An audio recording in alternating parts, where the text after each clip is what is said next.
నమస్తే, welcome to right angle. Pahalgam ఉగ్ర దాడి జరిగి వారం రోజులు గడిచిపోయింది. ఏప్రిల్ 30వ తేదీన సిసిఎస్ మీటింగ్ జరగబోతోంది. అంటే ఇవాళ cabinet committee on security affairs meeting రెండవసారి జరగబోతోంది. ఏప్రిల్ 22వ తేదీన ఉగ్ర దాడి జరిగితే 23వ తేదీన సిసిఎస్ మీటింగ్ జరిగింది. అండ్ మళ్ళీ ఇప్పుడు రెండవ మీటింగ్ జరగబోతోంది. అయితే ఈ 8 రోజులలో జరిగినటువంటి పరిణామాలకు సంబంధించి చర్చించబోతున్నారు. అదేవిధంగా తదుపరి కార్యాచరణకు సంబంధించి ఒక కీలకమైన నిర్ణయాలు తీసుకునే దిశగా ఈ మీటింగ్ జరగబోతుందని మనకు తెలుస్తోంది.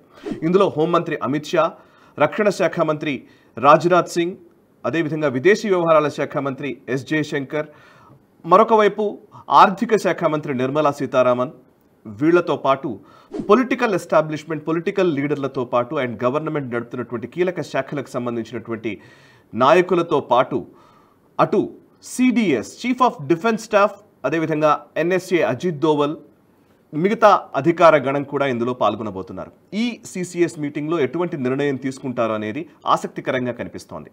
అయితే ఇప్పుడు ఈ 8 రోజుల్లోనే దేశవ్యాప్తంగా కూడా ప్రతి ఒక్కళ్ళు పహల్గామ్ దాడికి ప్రతీకారం తీర్చుకోవాలి, ఖచ్చితంగా పాకిస్తాన్ పీచమణచాలని అందరూ కోరుకుంటున్నారు, కొంతమంది మినహా. కొంతమంది గురించి నేను ఆల్రెడీ ఇంతకుముందు వీడియోలో నేను ఎవరెవరైతే ఈ పాకిస్తాన్ అనుకూల విధానాల్ని బయటకు బహిర్గతంగా ప్రకటిస్తున్నారో వాళ్ళ గురించి కొన్ని డీటెయిల్స్ మీతో పంచుకున్నాను. అండ్ వాళ్ళ గురించి ఈవెన్ బీజేపీలో కానివ్వండి, మిగతా నాయకులు కానివ్వండి విమర్శలు చేస్తున్నారు. నిన్న ఈవెన్ పవన్ కళ్యాణ్ కూడా చాలా ఘాటుగానే దీనికి సంబంధించి రియాక్ట్ అయ్యారు.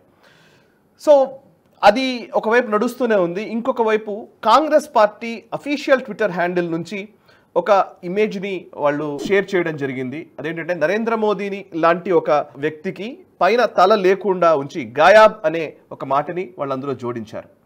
అంటే నిజంగా కీలకమైన సమయంలో నరేంద్ర మోదీ లేరు అని చెప్పే ఒక ప్రయత్నం కాంగ్రెస్ పార్టీ చేసింది. దానికి భారతీయ జనతా పార్టీ కూడా ఘాటుగా జవాబిచ్చింది. నిజానికి తల లేకుండా నరేంద్ర మోదీని చూపించే ఒక ప్రయత్నమే చాలా దారుణమైన విషయం. ఎందుకంటే ఒక ప్రధానమంత్రిని అండ్ ఆ తల తీసేయడము అనేది నిజంగా కరెక్ట్ కాదు అనేదే అందరి అభిప్రాయం కూడా. ఇది నిజంగా సర్ తన్ సే జుదా అనే ఒక మాట ఎప్పుడైతే నూపూర్ శర్మ దగ్గర నుంచి వినిపిస్తోంది ఈ దేశంలో అండ్ ప్రపంచవ్యాప్తంగా కూడా ఇస్లామిక్ ఉగ్రవాదం విషయంలో ఏదైనా సరే ఒక ఇస్లామిక్ మతోన్మాదులు చెప్పే మాట ఏంటంటే మన శరీరం నుంచి తలను వేరు చేసి పని చేస్తాం మేము అని చెప్తూ ఉంటారు. సర్ తన్ సే జుదా అనేది నినాదంగా మార్చారు. సో దానికి సంకేతమా అని భారతీయ జనతా పార్టీ కూడా దీనికి కౌంటర్ అటాక్ చేస్తోంది. సో ఇవన్నీ పక్కన పెడితే అసలు దేశంలో ఉన్న మూడ్ ఎలా ఉంది అని అంటే ఈరోజు పాకిస్తాన్ పైన దాడి చేయాలని చెబుతూ ఉన్నారు. నిజానికి నరేంద్ర మోదీ గారు ప్రధాని అయినప్పటి నుంచి ఇప్పటి వరకు జరిగినటువంటి తీరుతెన్నులు లేకపోతే డెవలప్మెంట్స్ గమనించిన, లేదా ఆయన ముఖ్యమంత్రిగా బాధ్యతలు స్వీకరించిన నాటి నుంచి ఆయన ఎదుర్కొన్న ఛాలెంజెస్ని గమనించిన, ఆ ఛాలెంజెస్ని ఆపర్చునిటీగా ఎలా వినియోగించుకొని రాష్ట్రాన్ని లేదా ఈ దేశాన్ని నడిపే విధానాలు ఆయన తీసుకున్నారు అనే అంశానికి సంబంధించి చాలా ఎగ్జాంపుల్స్ కనిపిస్తాయి. అందులో అందరికీ కూడా ప్రతి నాయకుడికి కూడా సంక్షేమము, అభివృద్ధి రెండు కళ్ళు అని పదే పదే చెప్తూ ఉంటారు. నిజానికి నరేంద్ర మోదీ గారి వ్యక్తిత్వాన్ని, ఆయన గవర్నెన్స్ని వాటిని అబ్జర్వ్ చేసినట్లయితే సెక్యూరిటీ, ఎకానమీ ఈ రెండు కీలకంగా ఆయన పెట్టుకున్నట్టుగా కనిపిస్తుంది. నేను క్రోనాలజీ చెప్పే ప్రయత్నం చేస్తాను. 2001లో అక్టోబర్ 7వ తేదీన తొలిసారి గుజరాత్ ముఖ్యమంత్రిగా నరేంద్ర మోదీ గారు ప్రమాణ స్వీకారం చేశారు. 2001లో ఆయన ప్రమాణ స్వీకారం చేశారు. 2002లో ఫిబ్రవరి 27వ తేదీన గోధ్రాలో సబర్మతి రైలును తగలబెట్టారు. అందులో 59 మంది కరసేవకులు మరణించారు. తదనంతరం జరిగిన అల్లర్లలో చాలా మంది చనిపోవడం జరిగింది. ఆ తదనంతరం గోధ్రా ఉదంతం జరిగిన తర్వాత జరిగినటువంటి అల్లర్ల గురించి అందరూ మాట్లాడతారు, కానీ సబర్మతి రైలును దహనం చేసిన విషయం గురించి ఎవరు పెద్దగా మాట్లాడారు. కేవలం బీజేపీ లేకపోతే ఈ జాతీయవాద సమూహం మాత్రమే మాట్లాడుతుంది. So 2002 Godhra, post Godhra rights గురించి ప్రపంచవ్యాప్తంగా ప్రచారం చేశారు. ఎంత ప్రచారం చేశారంటే అసలు మాస్ మర్డరర్ అని, ఖూన్కి దళాలని మోదీని అనని మాట లేదు. అండ్ గుజరాత్ గురించి లేదా గుజరాత్ ప్రభుత్వ వ్యవహార శైలి గురించి పుంఖానుపుంఖాలుగా పత్రికల్లో వ్యాసాలు వచ్చాయి, పుస్తకాలు వచ్చాయి, ఇన్వెస్టిగేషన్ రిపోర్ట్స్ వచ్చాయి, ఎన్జిఓలలో వాళ్ళ రిపోర్ట్స్ని బయటపెట్టారు, నివేదికలు అన్నారు, అంతర్జాతీయ వేదికలపై మాట్లాడారు, ఎన్నో చేశారు. కానీ 2002లో మళ్ళీ ముఖ్యమంత్రిగానే ప్రజలు ఆశీర్వదించడంతో ముఖ్యమంత్రిగా మళ్ళీ మోదీ గారే ప్రమాణ స్వీకారం చేశారు గుజరాత్కి. నిజానికి 2002కి ముందు అంటే 2002 డిసెంబర్ నెలలో రెండోసారి ఎన్నికలు జరిగాయి. ఆ ఎన్నికల్లో గెలిచి మోదీ గారు బాధ్యతలు స్వీకరించారు. కానీ సెప్టెంబర్ నెలలో అక్షర్ధామ్ మందిరం పైన ఉగ్రవాదులు దాడి చేశారు. ఆ దాడిలో నిజానికి చాలా పెద్ద ఆపరేషన్ నిర్వహించారు. ఎన్ఎస్జీ కమాండోస్ వచ్చి ఆపరేషన్ నిర్వహించి అందులో ఉన్న వాళ్ళని బయటకు తీసుకురావడం, అందులో కొంతమంది చనిపోవడం, టెర్రరిస్టులను మట్టుబెట్టడం ఆపరేషన్ తెలుసు. సో దాని మీద ఒక సినిమా కూడా వచ్చింది. అక్షర్ధామ్ దాడి తర్వాత మళ్ళీ గుజరాత్లో పూర్తిగా ఒక లా అండ్ ఆర్డర్ మీదనే దృష్టి కేంద్రీకరించినట్టుగా తెలుస్తోంది. 2002 నుంచి 2007 మధ్య లా అండ్ ఆర్డర్ మీద దృష్టి పెట్టారు. ఇంకోవైపు ఎకనామికల్ డెవలప్మెంట్ మీద దృష్టి పెట్టారు నరేంద్ర మోదీ. నిజానికి గుజరాత్కి ఉన్న పేరుని తీసివేసి అక్కడికి అసలు ఇన్వెస్టర్లే రాకుండా చేయగలిగేటువంటి ఒక ప్రచారం నడిచింది. గోద్రా అల్లర్ల తరువాత జరిగిన ప్రచారం మధ్య నిజానికి ఇన్వెస్టర్లే రారు అనుకున్నారు. కానీ గుజరాత్లో ఎకనామిక్ మోడల్ సక్సెస్ఫుల్గా నడిచింది. చాలామంది ఇన్వెస్టర్స్ వచ్చారు. టాటా నానో ఫ్యాక్టరీ దగ్గర నుంచి చాలామంది వచ్చారు. వైబ్రెంట్ గుజరాత్ సమ్మిట్ అనే పేరిట చేసినటువంటి సదస్సులు విజయవంతమయ్యాయి. గుజరాత్ మోడల్ దేశంలోనే అభివృద్ధికి సంబంధించిన నమూనాగా మారింది. సో 2007 తర్వాత కూడా, అంటే 2001లో గోద్రా అల్లర్ల తర్వాత ఇప్పటి వరకు మత కల్లోలాలే గుజరాత్లో జరగలేదు. నిజానికి ఇది చాలా ఆశ్చర్యకరంగా అనిపించవచ్చు, కానీ నిజం. సో దానికి కారణం ఏంటి? ఒక లా అండ్ ఆర్డర్ విషయంలో కానివ్వండి, లేకపోతే ఎకనామీ విషయంలో కానివ్వండి, పర్ఫెక్ట్ క్లారిటీతో ఒక ప్రభుత్వం వ్యవహరిస్తే ఎలా ఉంటుందో ఇది ఒక ఉదాహరణ. సరే, 2014లో నరేంద్ర మోదీ గారు ప్రధాని అయ్యారు. ఆ తర్వాత నుంచి పరిణామాలు మనకు తెలుసు. ఊరి దాడి జరగగానే వెంటనే సర్జికల్ స్ట్రైక్స్ చేశాము, బాలాకోట్ ఎయిర్ స్ట్రైక్స్ చేశాము పుల్వామా దాడి తర్వాత. ఇప్పుడు పహల్గామ్ దాడి తర్వాత ఎటువంటి మనం ప్రతీకార చర్య తీసుకోబోతున్నాము, చేయబోతున్నాము అనే అంశానికి సంబంధించి చర్చ నడుస్తోంది. ఎటువంటి ప్రతీకార దాడి ఉంటుంది అన్న దగ్గరికి వస్తే అందరూ కూడా పాకిస్తాన్ పైన వార్ డిక్లేర్ చేయాలి, వార్కి వెళ్ళాలి అని చాలామంది చెప్తున్నారు. నిజానికి వార్కి వెళ్లే పరిస్థితి ఉందా అనంటే కనుక చాలా అంశాలు దీంట్లో ఉన్నాయి అని నేను చాలా వీడియోల్లో చెప్పాను. అండ్ మామిడి గిరిధర్ గారు తన విశ్లేషణాత్మక ధోరణిలో వారు కూడా చాలా వివరాలు తెలియజేశారు. అండ్ ఇమీడియట్గా వార్కి వెళ్లేంత పరిస్థితి ఉందా లేదా అనే అంశానికి సంబంధించి పాసిబిలిటీస్ గురించి, అదేవిధంగా రిస్క్ల గురించి, అన్నిటి గురించి కూడా మనం కూలంకషంగా విశ్లేషణ అందించాం. కాకపోతే మూడ్ ఎందుకు ఇంత తీవ్రంగా ఉంది అనేదే నా అసలు ప్రశ్న. నేను కొన్ని ఎగ్జాంపుల్స్ చెప్తాను. 2008లో అహ్మదాబాద్లో 70 నిమిషాల వ్యవధిలో 21 బాంబు పేలుళ్లు జరిగాయి.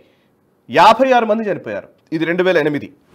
అదే 2008 సంవత్సరంలో జూలై 25వ తేదీన బెంగళూరులో 9 బాంబులు ఏకకాలంలో, అంటే జస్ట్ అరగంట వ్యవధిలోనే పేలాయి. అందులో ఒకరు చనిపోయారు, 20 మంది గాయపడ్డారు. అండ్ అదే సంవత్సరం 13th మే 13వ తేదీన జైపూర్లో బ్లాస్టులు జరిగాయి. 9 బాంబులు పేల్చారు, 63 మంది చనిపోయారు, 216 మంది గాయపడ్డారు.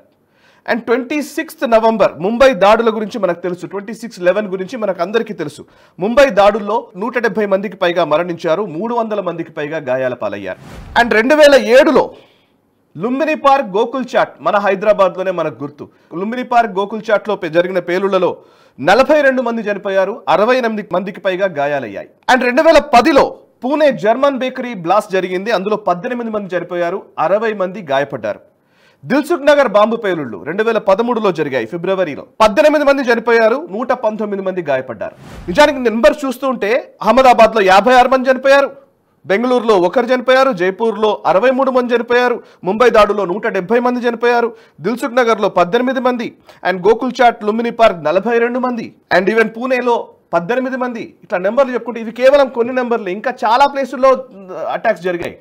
మీకు గుర్తుండే ఉంటుంది, నాకు తెలిసి ఒక 15 ఏళ్ల క్రితం, ఈ కరెక్ట్గా 2014కు ముందు వరకు చాలా సంవత్సరాలు ఈ లుంబిని పార్క్ గోకుల్ చాట్ పేలుళ్ళు, ఈ 2007, 2008లో జరిగిన పేలుళ్ళ నేపథ్యంలో ఏ కూడలికి వెళ్ళినా, ఎక్కడైనా సరే ఒక చౌరస్తా ఉందనంటే అక్కడ ఖచ్చితంగా ఈ అనౌన్స్మెంట్స్ ఇచ్చేవాళ్ళు. ఎవరైనా మీకు అనుమానాస్పద వ్యక్తి కనిపిస్తే మీరు వెంటనే పోలీసులకు తెలియజేయండి. ఎక్కడైనా బ్యాగులు, ఎవరైనా సరే అనుమానాస్పద వ్యక్తి అక్కడ బ్యాగు వదిలిపెట్టి పోయినట్టయితే మీరు తెలియజేయండి అని చెప్పేవాళ్ళు. అప్పట్లో అనౌన్స్మెంట్స్ వినిపించేవి. ఈరోజు ఆ అనౌన్స్మెంట్స్ లేవు. నిజానికి ఆ రోజు జరిగినటువంటి దాడులు, ఎన్ని దాడులు జరిగాయో, వరుసగా బాంబు పేలుళ్ళు జరగడం. ముంబై వరుస పేలుళ్ళ గురించి తెలుసు, లేకపోతే ఎక్కడికి వెళ్ళినా ఇదే ఉండేది.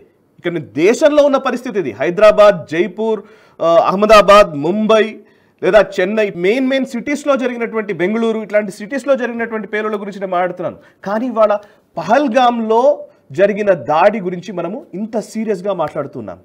నిజానికి పహల్గామ్లో దాడి జరగడం అంటే కాశ్మీర్లో దాడులకు అసలు అంతే లేని పరిస్థితి గతంలో కనిపించేది. ప్రతి 365 రోజులుంటే దాదాపు 90% కర్ఫ్యూనే ఉండేది అక్కడ. ముళ్ళ కంచె అని మొన్న ఆర్టికల్ 370 టైంలో అందరూ హెడ్లైన్స్ రాశారు, కానీ అంతకుముందు ముళ్ళ కంచె మధ్యనే ఉండేది. అసలు నిజంగా ముళ్ళ కంచె కాదు, ముళ్ళ మధ్య ఉండేది కాశ్మీర్ అనేది. కాశ్మీర్కి టూరిస్టులు అనే మాట పక్కన పెట్టండి, మామూలు అఫీషియల్స్ వెళ్ళాలన్నానే కష్టం ఉన్న పరిస్థితి, సెక్యూరిటీతో వెళ్ళాలన్నా కానీ కష్టం ఉన్న పరిస్థితి. నాకు బాగా గుర్తు, వైష్ణోదేవి టెంపుల్, జమ్మూలో ఉన్న వైష్ణోదేవి టెంపుల్కి వెళ్ళాలంటే కూడా భయపడే పరిస్థితి గతంలో కనిపించేది. ఇక కాశ్మీర్లో దాడులు, రాళ్ల దాడులు, లేకపోతే ఈ గ్రెనేడ్లు విసిరిపోవడాలు అది సర్వసాధారణంగా జరుగుతూ ఉండేది. కానీ 2014 తర్వాత పరిణామాలు పూర్తిగా మారిపోయాయి.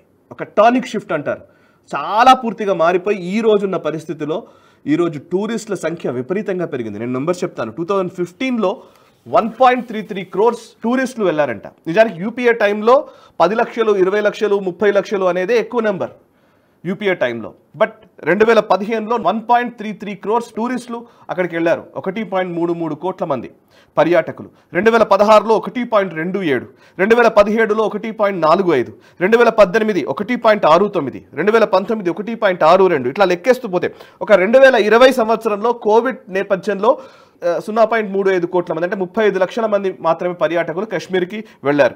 2021లో 1.13 crores, 2022లో 1.89 crores, 2023లో 2.12 crores, 2024లో 2.35 కోట్ల మంది పర్యాటకులు కాశ్మీర్లో పర్యటించారు. అండ్ మీరు గమనిస్తే 2019 వరకు ఆర్టికల్ 370 ఉన్నంతసేపు నిజానికి ఈ టూరిస్టులు అక్కడికి వెళ్ళని పరిస్థితి. ఆర్టికల్ 370 తీసేసిన తర్వాత, కోవిడ్ తర్వాత ఎప్పుడైతే G20 లాంటి సమ్మిట్స్ నిర్వహించిన సందర్భంలో మోదీ గారి ఒక కీలకమైనటువంటి సుస్థిరమైన భద్రమైనటువంటి ఒక రక్షణ వలయంగా మారినటువంటి కాశ్మీర్ నేపథ్యంలో పర్యాటకులు అక్కడికి వెళ్ళడానికి, సేదతీరడానికి ఆసక్తి చూపించడానికి గణాంకాల నిదర్శనం. సో ఇప్పుడు నేను ఎందుకు ఇదంతా మాట్లాడుతున్నానంటే, నిజానికి మోదీ గారికి ఛాలెంజెస్ కొత్త కాదు. ఆయన వచ్చిన ప్రతి ఛాలెంజ్ని ఆయన అవకాశంగానే మార్చుకుంటూ వచ్చారు. సో గోద్రా అల్లర్ల తర్వాత ఆ టైంలోనే, అంత ఛాలెంజ్గా ఉన్న టైంలోనే ఎకనామిక్ మోడల్ని, వైబ్రెంట్ గుజరాత్ని, ఆయన ఒక స్వప్నాన్ని ప్రజల ముందుంచి విజయం సాధించారు. అండ్ గుజరాత్ మోడల్ని ప్రపంచానికి లేదా దేశానికి చూపించారు. 2014 తర్వాత ఇందాక నేను చెప్పినటువంటి సర్జికల్ స్ట్రైక్స్, ఎయిర్ స్ట్రైక్స్, ఇట్లాంటి అన్నీ చేస్తూనే ఇంకోవైపు ఎకనామిక్ రిఫార్మ్స్ కూడా చేస్తూ వచ్చారు. డిమానిటైజేషన్లు, జిఎస్టీలు, యూపీఐ పేమెంట్స్, రకరకాల ట్రేడ్కి సంబంధించి, even Atmanirbhar Bharat, defence procurement, ఇవన్నీ చేస్తూ వస్తున్నారు. సో ఈ రోజున్న పరిస్థితుల్లో చాలామంది అంటున్నారు చైనా +1 పాలసీకి సంబంధించి, ముఖ్యంగా చైనా నుంచి భారత్ వైపు అవకాశాలు పెరుగుతున్న టైంలో ఇప్పుడు వారికి పోతే ఎలా కష్టమవుతుంది కదా అనే అభిప్రాయం ఉంది. నిజమే, దాంట్లో నేను కూడా దానికి అంగీకరిస్తాను. కానీ at the same time Modi హైతో ముమ్కిన్ హై.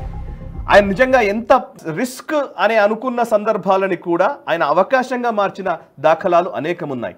కోవిడ్ ఎగ్జాంపుల్, దానికి కోవిడ్ టైంలో పెద్ద ఎత్తున ప్రపంచమంతా కూడా ఆర్థిక వ్యవస్థ పతనం అయిపోయింది. నాకు గుర్తుంది యాక్చువల్లీ, కోవిడ్ టైంలో ప్రతి దేశం, అంటే అభివృద్ధి చెందిన దేశాల జీడిపి గ్రోత్ రేట్ 2% నుంచి 3% మధ్యనే కొట్టుమిట్టాడుతూ ఉంటే భారతదేశపు జీడిపి గ్రోత్ 6 and above నడిచింది. అండ్ 5 కంటే తగ్గిన సందర్భమే లేదు.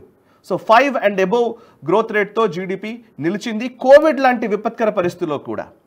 సో ఎకానమీని ఒకవైపు సస్టైన్ చేస్తూనే, ఎకనామిక్ గ్రోత్లో ఎటువంటి ఆటంకం లేకుండానే పాకిస్తాన్ పనిపట్టే ఒక ప్రక్రియ ఈ CCS మీటింగ్లో నరేంద్ర మోదీ గారు తీసుకుంటున్నారేమో అనే అభిప్రాయం నాకు కలుగుతోంది. సో పాకిస్తాన్ని కట్టడి చేయాలి, పాకిస్తాన్ పైన నిజంగా ఎటు వెళ్లకుండా దాన్ని అష్టదిగ్బంధనం చేయాలి. At the same time Bharat growth rate ఆగకూడదు. ఈ ఛాలెంజ్ని కూడా ఆయన అవకాశంగా మార్చుకొని నరేంద్ర మోదీ చేస్తారు అన్న అభిప్రాయంతో ఈ వీడియోను ముగిస్తున్నాను. మోదీ హైతో ముమ్కిన్ హై. అండ్ మీ అభిప్రాయాన్ని కూడా తెలియజేయండి కామెంట్స్ ద్వారా. ఈ వీడియో నచ్చితే లైక్ చేయండి, 10 మందికి షేర్ చేయండి. నేషనలిస్ట్ హబ్ గ్రూప్ ఆఫ్ ఛానల్స్ని సబ్స్క్రైబ్ చేసుకుని జాతీయవాద జర్నలిజాన్ని ప్రోత్సహించండి. Thank you very much. ఈ వీడియో మీకు నచ్చినట్టయితే లైక్ చేయండి, 10 మందికి షేర్ చేయండి. అలాగే కామెంట్ల రూపంలో మీ అభిప్రాయాలను మాతో పంచుకోండి. Nationalist hub group of channels ను సబ్స్క్రైబ్ చేసుకుని తెలుగునాట జాతీయవాద జర్నలిజాన్ని ప్రోత్సహించండి. ఈ వీడియో కింద ఉన్న బెల్ ఐకాన్ పై క్లిక్ చేయడం మర్చిపోవద్దు.